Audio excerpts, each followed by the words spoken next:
Yun, good morning mga master. Travel naman tayo ngayon at ating lakbayin ang ganda ng Nueva Ecija. From Valenzuela City ay pumunta kami sa natatagong ganda na ipinagmamalaki ng mga taga Nueva Ecija. Bale, pagdating namin ng boundary ng Bulacan at saka Nueva Ecija, ay huminto muna kami at kumain muna kami ng almusal. Mga 8 motor po kami dyan. Nagpicture-picture muna tayo sa arko ng Nueva Ecija. Kasama natin ang ating mga ka-riders, mga katrabaho, mga taga-Gilban. After natin kumain is nagpicture-picture tayo. Tapos nag-travel na ulit tayo. Drive na ulit tayo kasi medyo malayo-layo yung lalakbayin natin from Valenzuela to Nueva Ecija. Tapos sa Gabaldon almost 4 hours ang biyahe. So kaya talagang matagal-tagal, masakit-sakit din sa puwet, lalo na pag mga first timer na bumiyahe ng mga ganitong long ride. Ayun na nga, at nakarating na nga kami ng Gabaldon. Kakalagpas lang natin ang arko ng Gabaldon. You're a liar, liar. Your heart's on fire, fire.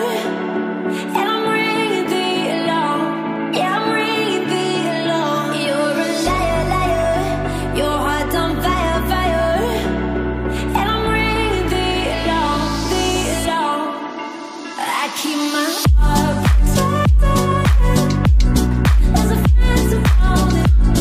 Ain't nobody breaking down my wall.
At after nga natin mag-picture-picture sa arko ng Gabaldon, sa Welcome to Gabaldon, andito na tayo sa Dupinga River. At ito yung ating destinasyon. So papasok na tayo dun sa pinaka-river at maghahanap tayo ng ating pwesto ng cottage.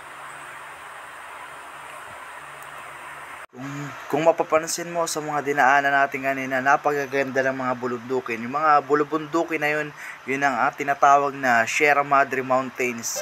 At talagang super presko dito sa lugar na to. Kahit sobrang layo sa Manila, sulit na sulit yung pagpunta natin dito. At nakakuha na nga kami ng cottage, nag-ambagal na kami ng tigwa 100 pesos bawat tao. At nakapasok na kami dito sa Dupinga River. At pupunta na tayo dun sa cottage. Ang cottage natin is malapit lang dun mismo sa tabi ng river. So yung 100 pesos na yon, sulit na yon. Entrance plus cottage kasama na dun. Ayan, ang pinaka-parking ng mga motor namin ay itinabi lang namin sa mismong mga cottage. para nakikita namin at mababantayan namin yung aming mga motor. So far naman secure naman dito. So pinark lang namin ng maayos yung aming mga motor, tapos mag-uumpisa na kaming maghanda ng aming mga pagkain. Bali, namili lang kami ng mga lulutuin, may dala rin akong lutuin, tsaka iba pang mga pagkain na lulutuin para makapag-swimming na tayo mamaya.